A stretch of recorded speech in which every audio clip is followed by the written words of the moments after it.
what's up? I just want to pop in with some inspiration that was on my mind. And like, if anyone watches this channel, people might be like, "Dang, this fool's running his mouth," like talking about like different things. I just want to say that there actually might be more value about that. A lot of I think like a lot of times in our modern circumstance and iteration, a lot of things have been like. So I grew up. I'm a little bit like multi generational now because I was born in the mid '80s, and then I had influences like when I was growing up, like some of the kids that were really so cool that were already like they're up in like sixth, seventh, and eighth grade when I was like entering kindergartner, and those were almost near about like people have like different thoughts about like holy figures and holy texts, but they were that awesome. Like the like adults, yeah, adults were sometimes some adults were kind of cool. But like the big kids, like the ones that were like 5 and 6 and 7 years older than me, that were like they would be like on the bicycles, and back then like bicycles were really cool to me when I was little, like when I was barely getting to two wheels, and then when I had first been on two wheels, and there were like a lot of cool bicycles like in the '90s, and like some of them when you would just let the bike go, like when you let the bike coast, something about the gears, it'd be like, and that sounded so cool like that. And then like some of the older kids, like they'd have this thing where you'd be on these bicycles, and then like when it was like it's like they'd have like two kind of bicycles. Like one would be the bicycle where it's like the kind that you do tricks on, like a I think they call it like a BMX bike, where it's like one gear the whole time. And there's certain like cool things you can do with that. And I had a friend who a family friend that like sometimes when I'm on this channel, I'm talking about like all these bogus friends that I used to have. It was actually the same friends that taught me how to ride a bike. So when I'm talking about like these useless friends that I had in life, the same useless friends actually taught me how to ride a bike when I was little. But like some of them were like they were visual. One friend was he was visually deprived, because he was and but he could actually do really cool things like on a bike, like crazy things that you shouldn't really be able to do because he was visually deprived, yet he was physically gifted. He's one of the strongest people I've ever known physically. And if he would have been if he would have had the same like visual like the same vision as other people, he would have been a dangerous person. Like he was already like dangerous like as far as like humor goes, and you wouldn't want to let your girlfriend anywhere around him. Um but but he was if he had actually had the same gifts of a normal vision like a lot of people, he could have been like any degree of athlete or incredible person physically. But he was yet like that with bikes, and he could do like like they do stuff like bunny hop, where like you can make the bike go in the air and jump over stuff. And he could jump over like a if you had like a 8 foot long piece of cardboard, like 8 foot long crate on the road like that. He could jump over the damn thing on one of these on a bicycle. He could jump over 8 feet of wood on a damn bicycle. And it was kind of crazy. When he would do stuff like that, it wasn't that like, oh, this is this trick that he knows how to do, or he did this many push-ups or he could do it. His mind was a little bit different, like because of the visual deprivation, he actually saw reality differently, thought about reality differently, and engaged with reality differently, and didn't adhere to the same limitations of reality, both in like speech and conduct socially, but also like in some physical things where it's like because he thought he can make a damn bike go over 8 feet of cardboard, he would just do crazy stuff like that because that's what his mind said he could do, and that's the way he saw reality. So reality somewhat conformed to his mind. And it was actually like that with socially, like when we because we were we were together a lot, like in a lot of my formative phases, and a lot of my friend sets became his friend sets. Some of his friends became mine, but I always brought more friends to the party than a lot of people. But I didn't. My friends didn't stay with me at parties, but I brought a lot of friends to parties. But reality would actually behave differently around him socially. Social reality was differently about him, and actually that's part of how close of friends we became because somehow by me we were reciprocal in terms of like humor, and like we were similar mentally like in certain ways. Like we would like sneak into like a lot of movies and stuff like that. But but being close to someone like that, actually you're when people see life the way that a person like him does, the reality really skews to that. People like that can actually bend reality to their will, almost like you would see on the Matrix. It's actually a real phenomenon.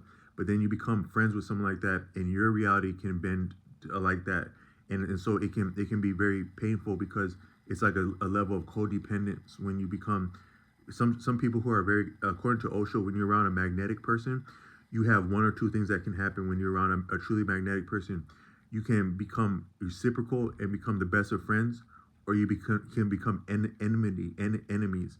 But there's really no middle ground with a magnetic person. It's simply one or the other because it's that powerful. And so like, but it can be difficult to be because you can form codependence when you're around an awesome person like that, and especially when you're a young person. Because I was still a child and a young man at that point, and that's actually what gave me some of my independence as an adult. Because if there's one thing I couldn't stand, one of the most painful things, more than like a punch in the face, the painful thing is like when you're this happens with my father sometimes.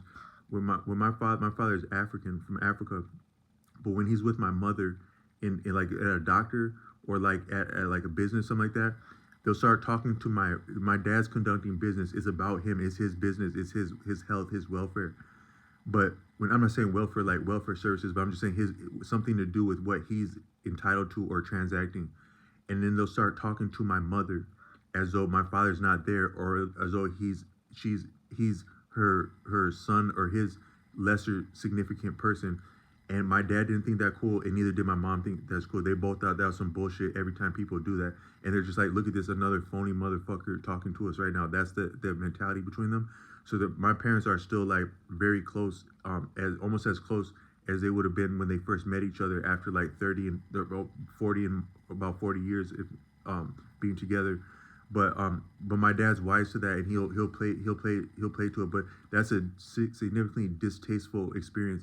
So there would be a couple times like that when I was around these magnetic friends, some of my friends that were very magnetic like that, and we'll be like at a auto place, like buying something like for auto, and it was actually they were more or less buying something for themselves, but the people talking to them, or we'll be like at Foot Locker, like talking to someone cool that has a job at Foot Locker back in the day, and they'll start talking to that person like I'm a fifth wheel, or like I'm invisible or something like that.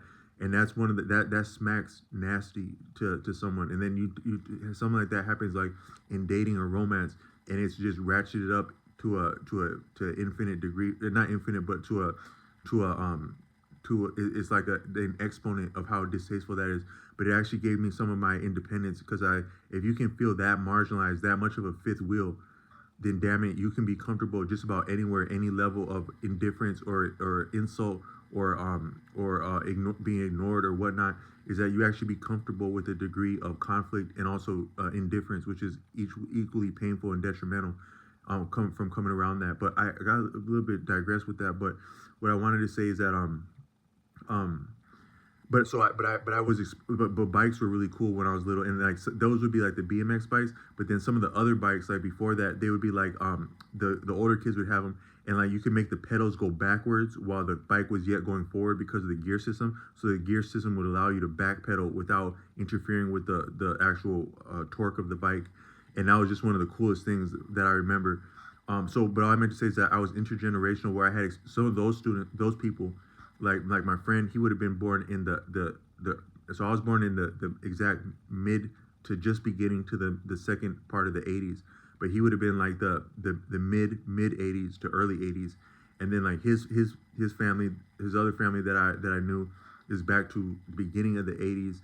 And then like I knew people from the 70s. There was like some cool girls I knew growing up that were so beautiful and outstanding, and they would draw these pictures. They used to have like this thing of like the Looney Tunes. Everything was about gangster this and gangster that in the 90s. Like even as much as we have like a lot of gangster stuff now, that was in the 90s too. But they would have like these gangster Looney Tunes was like a thing. They had like gangster, like Looney Tunes and baggy clothes was like a big thing back then. And these older girls, they draw me pictures like with charcoal pencils of like the gangster Looney Tunes, and it was really cool like that. But they were yet from the 70s, like the late 70s. So I grew up with people of a lot of different generations, and like some of my first bosses working, that's called Generation X. The generation that came. So you had the greatest generation is like World War II.